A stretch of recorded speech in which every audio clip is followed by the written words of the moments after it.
বাঙালির বড় উৎসব দুর্গাপুজো।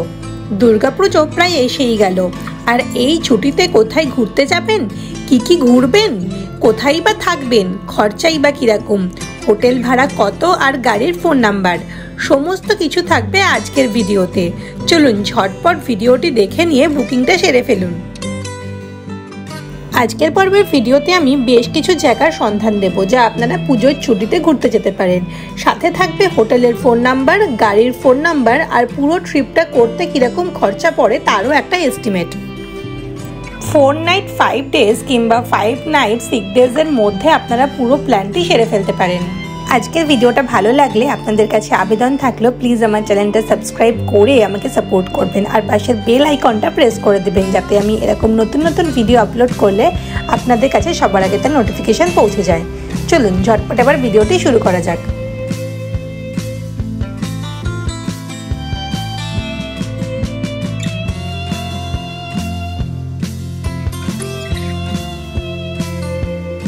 নমস্কার বন্ধুরা, আমি Shayni, welcome to my channel Shayni's box.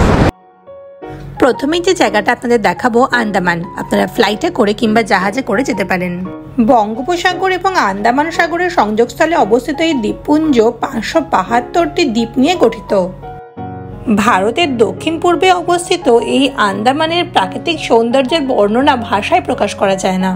প্রথমেই যাব পোর্ট ব্লেয়ার, তারপর হ্যাভলক, নীল আইল্যান্ড, রস আইল্যান্ড এবং নর্থওয়ে আইল্যান্ড।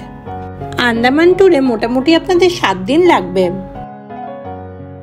আপনারা ঘুরে দেখে নিতে পারেন Bharatpur beach, Neil island, elephant beach, Laxmanpur beach, Radhanagar beach, Kalapathar beach, limestone cave, Ross island, এছাড়াও বারাটাং স্বরাজ দ্বীপ। খাওয়া, থাকা, ঘোরা, যাতায়াতের টিকিট এই সমস্ত কিছু ধরে আপনাদের পার হেড প্রায় 30,000 টাকা মতো খরচা হবে। পোর্ট ব্লেয়ারে আমরা যে হোটেলে ছিলাম তার ফোন নাম্বার আমি স্ক্রিনে দিয়ে রাখলাম। যেদিন পৌঁছাবেন সেদিনই আগেই সেলুলার জেল ঘুরে দেখে নিন। আন্দামানের এক আইল্যান্ড থেকে অন্য আইল্যান্ড আপনারা ফেরি সার্ভিসে যাবেন এবং প্রত্যেকটি এসি। আমরা গেছিলাম নর্টিকাতে। আন্দামানের বিভিন্ন আইল্যান্ডের আরও কিছু রিসর্টের ফোন নাম্বার আমি স্ক্রিনে দিয়ে রাখলাম। এছাড়াও আন্দামানে এসে আপনারা বিভিন্ন ওয়াটার অ্যাক্টিভিটি করতে পারেন, তার মধ্যে ফেমাস হলো স্কুবা ডাইভিং। এছাড়াও রয়েছে jet ski, snorkelling, glass bottom ride, বিভিন্ন অ্যাক্টিভিটি।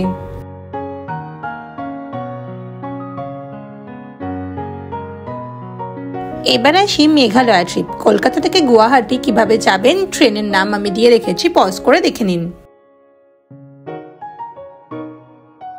মেঘের দেশ মেঘালয়। আসাম হলো লাল নদী ও নীল পর্বতের রাজ্য। 7 সিস্টারের প্রবেশদ্বার হলো আসাম।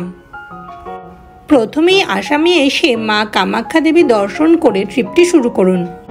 এরপর কাজিরাঙ্গার বন্যপ্রাণী ঘুরে দেখে নিতে পারেন ডিব্রুগড়ের প্রাকৃতিক চা বাগান। আসামে আমরা যে হোটেলে ছিলাম তার ফোন নাম্বার স্ক্রিনে দেওয়া থাকলো। ঘুরে দেখে নিন Elephanta falls, 7 sister false.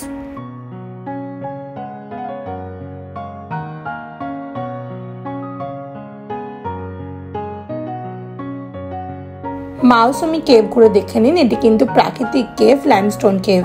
Adventure প্রেমীদের জন্য এটি খুবই আকর্ষণীয়। এছাড়াও ঘুরে দেখে নিন চেরাপুঞ্জি, মাউলিলং, ডাউকি, মৌসিনরাম। ডাউকি হলো এশিয়ার ক্লিনেস্ট রিভার, তবে বর্ষাকালে গেলে কিন্তু আপনারা ডাউকির জল ততটাও স্বচ্ছ পাবেন না। ডাউকি হলো ইন্ডিয়া বাংলাদেশ বর্ডার। এছাড়াও রয়েছে Umiam lake, living root bridge, double decker bridge, এই সমস্ত কিছু আপনারা ঘুরে দেখে নিতে পারেন। ভারতের পূর্ব উপকূলের বঙ্গোপসাগরের তীরে অবস্থিত পন্ডিচেরি শহরটি ফরাসি উপনিবেশ ছিল। এখানকার সংস্কৃতি, ঐতিহ্য এবং ভাষা অধিকাংশই তামিলনাড়ুর সংস্কৃতির সাথে সংমিশ্রিত। পন্ডিচেরিতে আমরা যে হোটেলে ছিলাম তার ফোন নাম্বার এবং আরও কিছু হোটেলের ফোন নাম্বার আমি স্ক্রিনে দিয়ে রাখলাম। প্রথমেই ঘুরে দেখে নিন অরোভিল, এরপর চলে যান পন্ডিচেরি ম্যারিনা বিচ। এখান থেকে আপনারা বোট রাইড করতে পারবেন, নিয়ে যাবে আপনাদের ম্যানগ্রোভ জঙ্গল দেখতে। আপনাদের যদি 6-7 জনের গ্রুপ হয় মেঘালয় ঘুরতে আপনাদের মোটামুটি 10,000 টাকার মধ্যে থাকা, খাওয়া, ভাড়া সব হয়ে যাবে। সমুদ্রের মধ্যে মোটামুটি বোটে করে আপনাদের 1 ঘন্টা ঘোরাবে।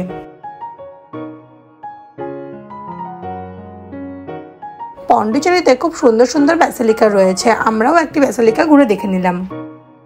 পন্ডিচেরি বিখ্যাত তার ফ্রেঞ্চ কলোনির জন্য। এখানে আসলে আপনারা বিভিন্ন সুন্দর সুন্দর কালারের বাড়ি দেখতে পাবেন।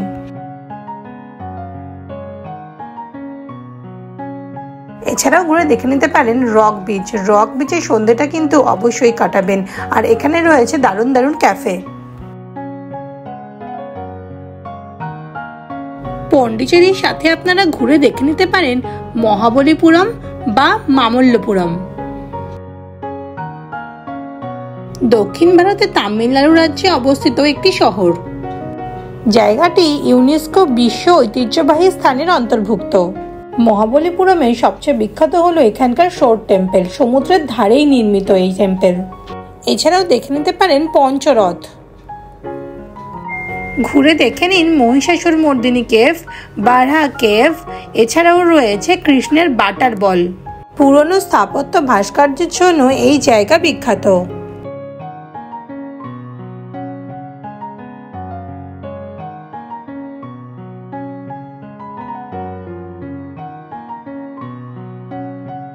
গোয়া ভারতের দক্ষিণ পশ্চিম উপকূলে আয়তনের দিক থেকে ক্ষুদ্রতম একটি রাজ্য। গোয়া বিখ্যাত তার বিচের জন্য, কালচারের জন্য, এছাড়াও তার হিস্টোরিক্যাল প্লেসের জন্য। সমুদ্র সৈকতপ্রেমী মানুষের কাছে গোয়া খুবই প্রিয় একটা ডেস্টিনেশন।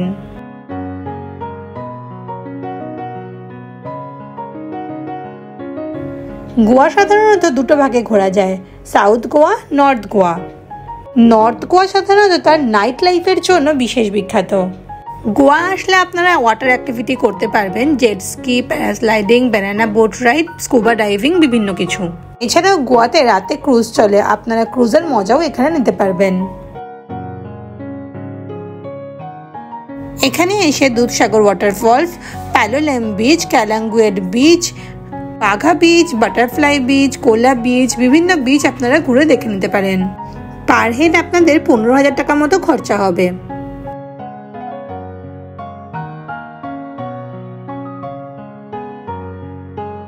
ভারতের ভূস্বর্গ কাশ্মীর, আর এই কাশ্মীর ট্রিপের জন্য আপনাদের 7 দিনের ট্যুর প্যাকেজ লাগবে।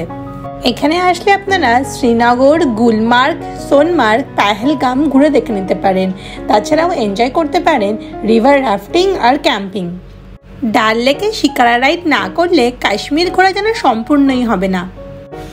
কাশ্মীর ঘোরার জন্য আপনারা পার হেড 20,000 টাকা করে ধরে নিতে পারেন। বাঙালির ড্রিম ডেস্টিনেশনগুলোর মধ্যে একটা হিমাচল প্রদেশের সিমলা, কুলু, মানালি। তুষারাবৃত পর্বতের দেশ হিমাচল প্রদেশ। প্রথমেই জেনে নেই কিভাবে যাবেন আপনারা।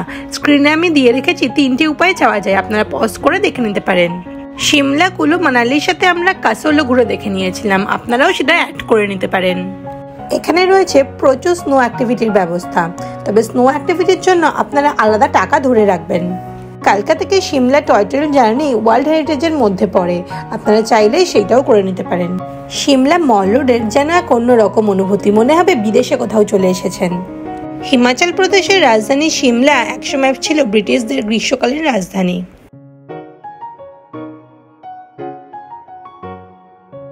আমি আজকে যে জায়গাগুলো দেখাচ্ছি এই প্রত্যেকটারই আলাদা আলাদা লং ভিডিও আমার চ্যানেলে রয়েছে, আপনারা চাইলে ডিটেলসে গিয়ে সমস্ত ভিডিও দেখে নিতে পারেন।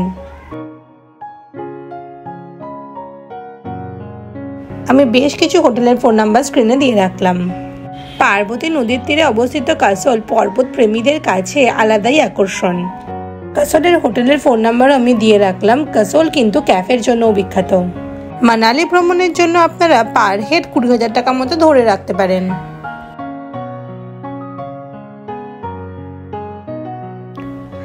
চলুন এরপর ঘুরিয়ে আনি ডুয়ার্স থেকে। জঙ্গল প্রেমীদের কাছে ডুয়ার্স আলাদাই ভালো লাগা। পাহাড়, জঙ্গল আর পাহাড়ি নদী সবকিছু একসাথে পেতে চাইলে চলে যান ডুয়ার্স। আমরা ছিলাম ডুয়ার্সে জলে জঙ্গলের রিসর্ট, ফোন নাম্বার স্ক্রিনে দেওয়া থাকলো।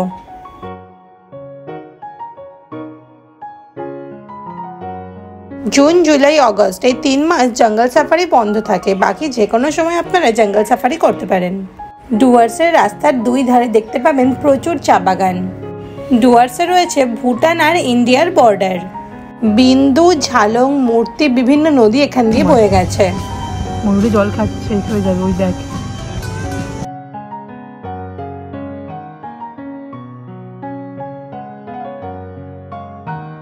হাতে 3-4 দিন ছুটি থাকলে বেরিয়ে পড়ুন ঝাড়খণ্ডের রাজধানী রাঁচির উদ্দেশ্যে।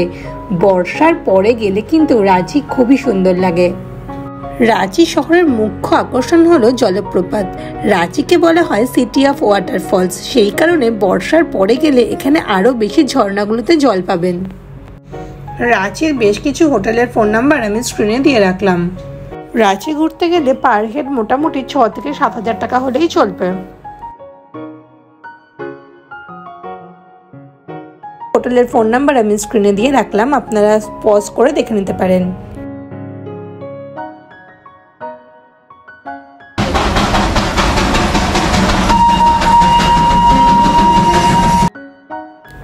এবার আপনাদের ঘুরে দেখাবো বাঙালির প্রিয় জায়গা দীপুদার মধ্যে দার্জিলিং। দার্জিলিং বাঙালি বছরের যে কোনো সময় যায়, তবে কাঞ্চনজঙ্ঘা দেখতে গেলে আপনাদের কিন্তু শীতকালেই যেতে হবে। দার্জিলিংয়ে যেমন রয়েছে দারুণ খাবারের অপশন, তেমন রয়েছে সস্তা থেকে বেশি দাম পর্যন্ত থাকারও ব্যবস্থা। দার্জিলিং বাঙালির কাছে যেন আলাদা আবেগ। পাইনের জঙ্গল কিংবা পাহাড়ি চা বাগান আপনাকে আকৃষ্ট করবেই। দার্জিলিং মেলে বসে গরম চায়ে চুমুক দিয়ে ঘন্টার পর ঘন্টা এমনিই কেটে যাবে। গ্রুপে গেলে দার্জিলিং ঘোরার জন্য 6 থেকে 7 হাজার টাকা হলেই চলবে। এরপর ভিডিওটা কেমন লাগলো কমেন্ট বক্সে আমাকে অবশ্যই জানাবেন। যদি ভালো লেগে থাকে প্লিজ একটা লাইক করে দেবেন আর সাবস্ক্রাইব করে আমাকে সাপোর্ট করবেন। খুব তাড়াতাড়ি ফিরে আসবো নতুন একটা ভিডিও নিয়ে। ভালো থাকবেন, সুস্থ থাকবেন।